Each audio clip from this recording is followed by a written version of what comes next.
Adil Catalino Bacuramita Sarga Basina Bata.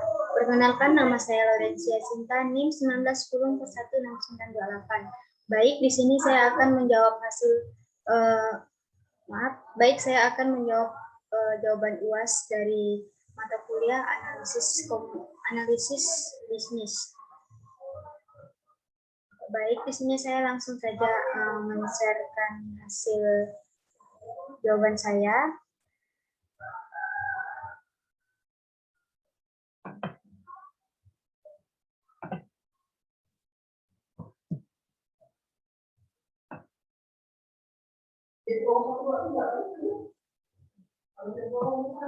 Baik, di sini saya langsung saja di soal bagian A, yaitu bagian A berkenaan dengan aktivitas mahasiswa di WA dan di Google Classroom. Yang pertama itu, apakah Anda selalu hadir dalam kuliah analisis lingkungan bisnis? Mengapa?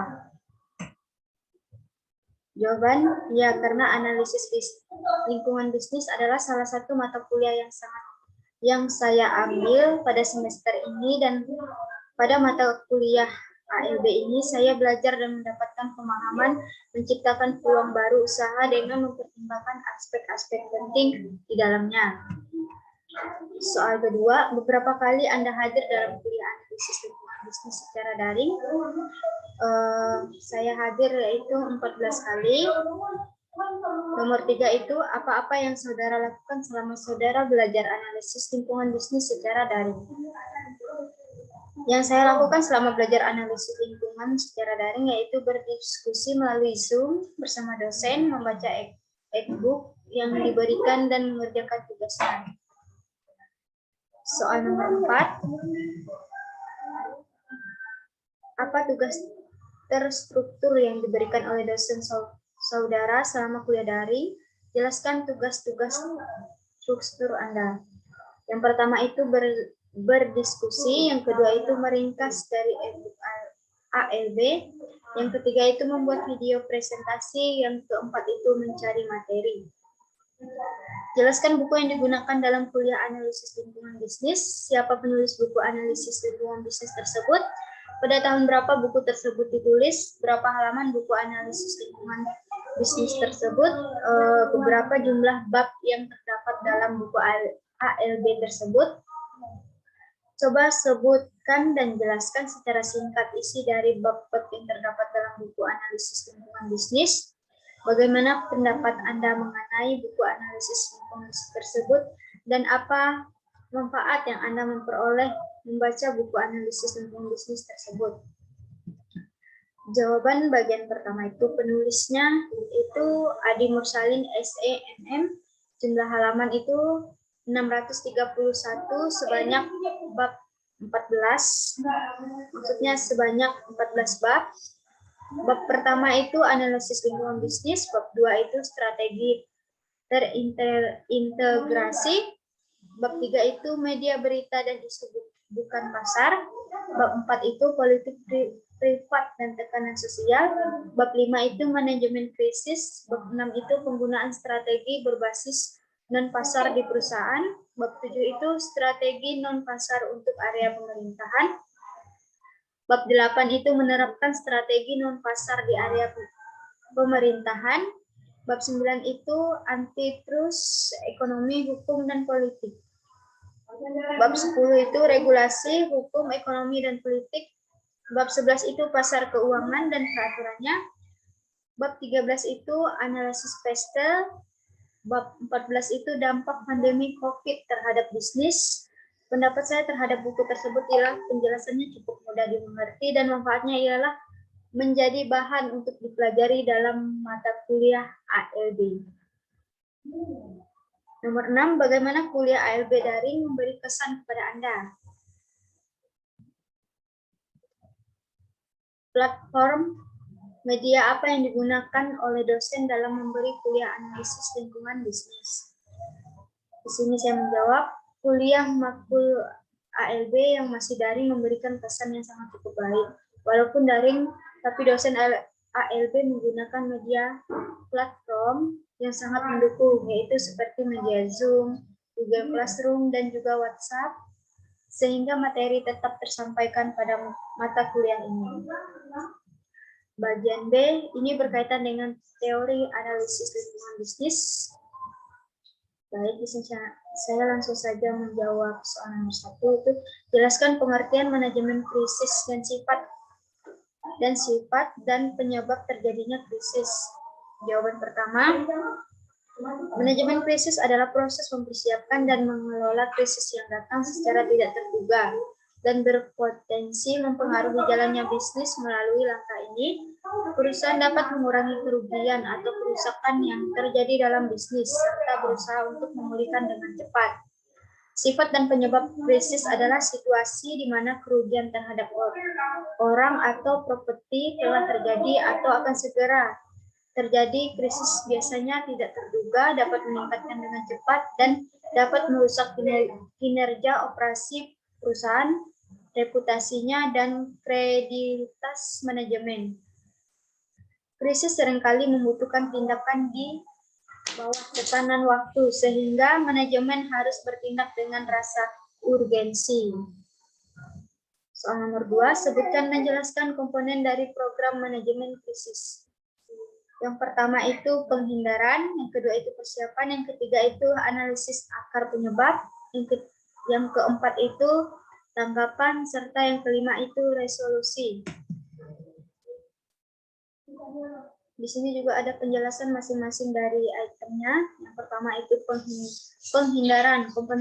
Komponen terpenting dari program manajemen krisis adalah penghindaran, dan komponen terpenting berikutnya adalah persiapan. Yang kedua itu bagian penting dari persiapan adalah perorganisasian. Yang ketiga itu analisis akar penyebabnya. Langkah pertama dalam mengembangkan tangkapan yang efektif adalah menganalisis krisis. Ini jelas bagi banyak perusahaan. Tangkapan yaitu respon yang mencakup tindakan untuk menyelesaikan krisis, menangani akar penyebabnya, dan berkomunikasi dengan pemangku kepentingan publik dan pemerintah.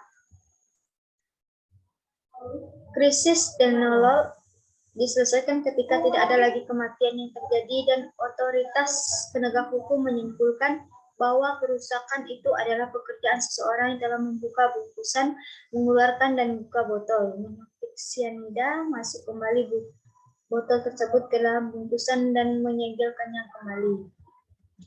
Soal nomor 3 itu bab 7 dalam buku analisis lingkungan bisnis adalah berkenaan dengan mengetahui lingkungan bisnis, penggunaan strategi berbasis non-pasar di perusahaan. Jelaskan bagaimana strategi berbasis non-pasar di perusahaan. Sebutkan contoh perusahaan yang menggunakan strategi berbasis non-pasar dalam melakukan bisnisnya.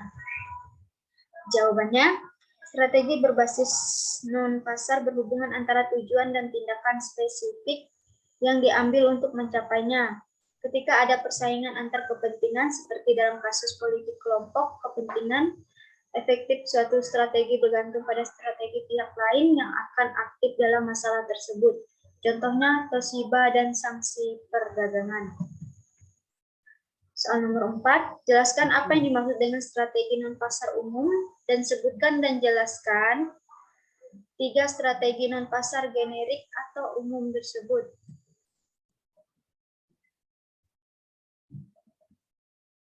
Jawabannya, strategi adalah bakal tindakan yang menuntut keputusan manajemen puncak dan sumber daya perusahaan yang banyak merealisasinya. 3 strategi non-pasar generik adalah presentasi, pembangunan mayoritas, dan penyediaan informasi. Yang pertama itu strategi presentasi. Presentasi mempresentasikan didasar pada hubungan antara pemegang jabatan terpilih dan konsultan mereka. 2. Strategi pembangunan merupakan suatu cara untuk mencapai visi dan misi yang dirumuskan dalam bentuk strategi sehingga dapat meningkatkan kinerja. Yang ketiga itu strategi penyediaan informasi, merupakan cara pasar untuk menyalurkan informasi suatu produk yang sedang dipromosikan. Soal nomor 5, pilih salah satu bab dari 15 bab yang ada di buku analisis lingkungan bisnis dan jelaskan ini dari bab yang terpilih tersebut dan berikan contoh dan penjelasan.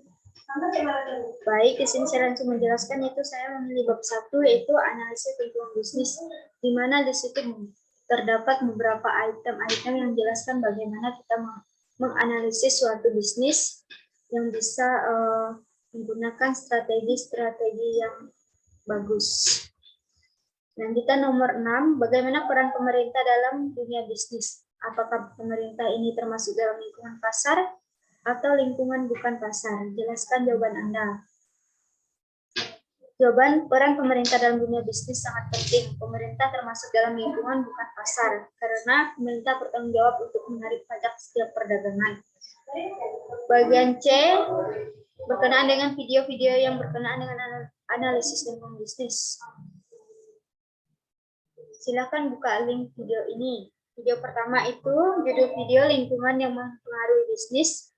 Teori-teori yang dijelaskan dalam video, efek lingkungan pasar, efek lingkungan bukan pasar, produk domestik bruto, PDB, faktor mempercepat pertumbuhan ekonomi, unsur lain yang berpengaruh dalam kegiatan usaha. Manfaat dan wawasan setelah menonton video ini menambah wawasan dan mengetahui tentang lingkungan yang mempengaruhi bisnis, dan juga menjadikan kita mampu membedakan hal-hal tersebut tentang hal yang mempengaruhi dunia bisnis. Video kedua itu berjudul dampak COVID-19 ekonomi RI minus 5,32%. Teori-teori yang dijelaskan dalam video pertumbuhan ekonomi yang diakibatkan oleh konsumsi rumah tangga, investasi triwulan kedua, dan penurunan di lapangan usaha seperti transportasi dan penggunaan akomodasi dan makan minum, jasa lainnya, dan yang tidak mengalami konstruksi yaitu pertanian, infokom, dan pengadaan air. Manfaat dan wawasan menonton video menambah pengetahuan tentang apa yang sedang terjadi di Indonesia dan bisa mempelajari banyak hal dari yang disampaikan oleh pemateri dalam berita tersebut. Sekian jawaban UAS saya, diucapkan banyak terima kasih.